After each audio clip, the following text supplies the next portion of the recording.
اس vlog میں ہم بات کریں گے ملکہ زبیدہ کی۔ اس سے پہلے ان کی ساس ملکہ خیزران کے بارے میں ہم نے آپ کے سامنے ویڈیو رکھی تھی۔ دونوں میں بہت سی مماثلتیں پائی جاتی ہیں، انسانیت کے کاموں کے حوالے سے، ترقیاتی کاموں کے حوالے سے، لیکن تھوڑا سا فرق ہے۔ ملکہ زبیدہ ملکہ خیزران کی طرح بے رحم نہیں تھیں۔ بہرحال انہوں نے کیا کیا بے رحمی کی، آپ اس حوالے سے جان چکے ہیں۔ آج بات کرتے ہیں ملکہ زبیدہ کی۔ نام تو ان کا امت العزیز تھا، مگر دادا زبیدہ کہہ کر بلاتے، سو اسی نام سے انہیں جانا جانے لگا۔ عربی زبان کے اس لفظ کا مفہوم منتخب بھی ہے اور مکھن کا پیڑا بھی۔ یوں گھر والے تو پیار سے کچھ بھی نام دے دیتے ہیں، مگر عباسی شہزادی نے اپنے فلاحی کاموں سے اسلام کے سنہری دور کی فوک کہانیوں کے مجموعے الف لیلہ اور لیلہ 1000 راتیں میں تو جگہ پائی ہی ہے۔ رہتی دنیا تک اس نام کے زندہ رہنے کا بھی اہتمام کر دیا۔ زبیدہ خوش شکل، ذہین، نرم گو، رحم دل، مخیر اور انتہائی خوش پوش تھیں۔ چچا زاد ہارون رشید سے شادی ہوئی، جو 4 سال بعد 5ویں عباسی خلیفہ بنے اور 786 سے 809 تک حکمران رہے۔ ہیو کینیڈی لکھتے ہیں کہ ہارون رشید کی سب سے مشہور ملکہ زبیدہ ایک پڑھی لکھی اور قابل خاتون تھی، جو تقریباً 30 سال تک دربار میں اپنا مقام اور اثر و رسوخ برقرار رکھنے میں کامیاب رہی۔ مالدار خاتون، یوں تو ریاست بھی خوشحال تھی، مگر زبیدہ نے والد جعفر بن منصور سے ورثے میں خوب دولت پائی تھی۔ السیوطی نے تاریخ خلفاء میں لکھا ہے کہ زبیدہ کو والد کی طرف سے قیمتی جائیدادیں، ایسا زمین اور ملازمائیں ملی تھیں۔ تاریخ بغداد میں بیان کیا گیا ہے کہ زبیدہ کی دولت میں 1000 ملازمائیں شامل تھیں، جن میں سے ہر ایک بہترین لباس پہنتی تھی۔ زبیدہ نے اپنی جائیدادوں اور متعدد کاروباری منصوبوں کے انتظام کے لیے معاونین رکھے۔ ان کے اپنے محل کا انتظام بھی عالیشان طریقے سے کیا جاتا تھا۔ کھانا سونے اور چاندی کی پلیٹوں میں پیش کیا جاتا تھا۔ انہوں نے جواہرات سے سلے جوتے کا فیشن بھی متعارف کروایا۔ وہ چاندی، آبنوس اور ریشم سے بنی پالکی پر بھی سوار ہوتی تھیں۔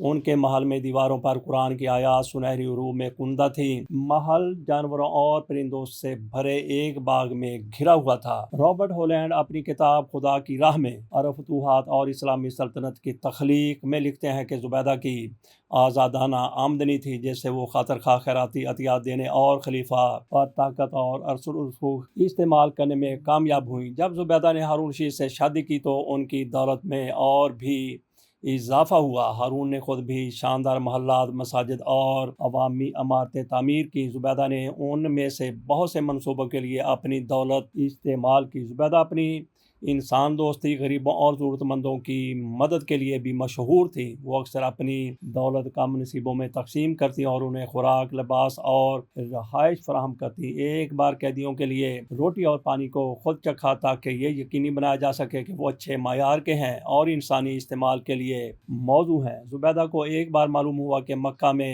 غریبوں میں تقسیم کی جانے والی روٹی ناقص معیار کی ہے۔ انہوں نے فوری طور پر بہتر روٹی فراہم کرنے کے لیے ایک نئی جگہ کی تعمیر کا حکم دیا اور یہ منصوبہ ایک ہی دن میں مکمل بھی ہو گیا۔ زبیدہ علم، فن اور ادب کی سرپرستی کے لیے بھی مشہور تھیں۔ انہوں نے بغداد میں کتابوں اور مخطوطات کے وسیع ذخیرے کے لیے مشہور زبیدیہ لائبریری کی تعمیر کے لیے مالی مدد فراہم کی۔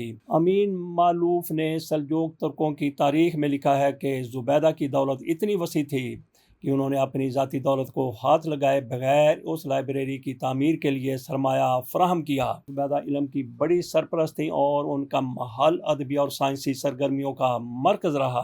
ہیو کینیڈی لکھتے ہیں کہ زبیدہ ادب اور فنون کی ایک سخی سرپرست تھیں اور ان کا دربار اپنی ثقافتی سرگرمیوں کے لیے مشہور تھا۔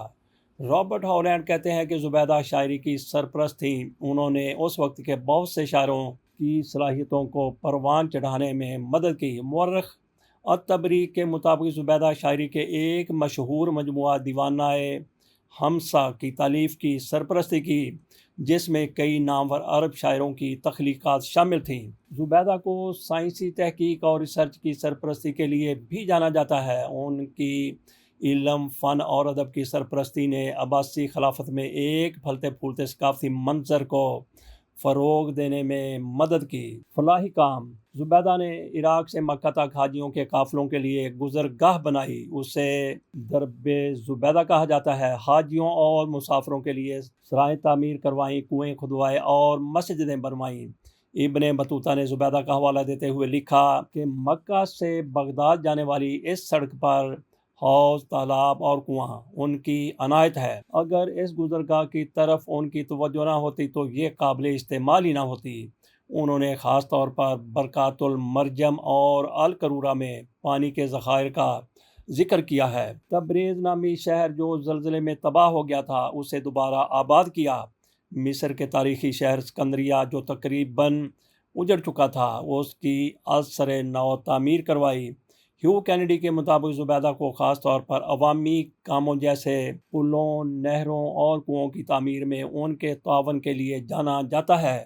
مورخ الطبری کا کہنا ہے کہ زبیدہ نے جزیرہ نما عرب میں بڑی تعداد میں کنوؤں اور واٹر چینلز کی تعمیر کروائی تاکہ مسافروں اور زائرین کو صاف پانی فراہم کیا جا سکے۔ زبیدہ کو یتیم خانوں، ہسپتالوں اور دیگر خیراتی اداروں کی مدد کے لیے بھی جانا جاتا ہے۔ وہ ان اداروں کی مدد کے لیے بڑی رقم عطیہ کرتی اور ذاتی طور پر رقم کے استعمال کی نگرانی بھی کرتی۔ زبیدہ کی عوامی فلاح و بہبود میں شرکت نے عباسی سلطنت میں لاتعداد لوگوں کی زندگیوں کو بہتر بنانے میں مدد کی۔ نہر زبیدہ: مکہ اور عرب کے دیگر علاقوں میں پانی کی قلت تھی۔ ایک بار جب ملکہ زبیدہ حج کی غرض سے مکہ میں تھی، انہوں نے اہل مکہ اور حجاز کو درپیش پانی کی قلت دیکھی تو ماہرین کو بلا تعطل پانی کی فراہمی کو یقینی بنانے کی ذمہ داری سونپ دی۔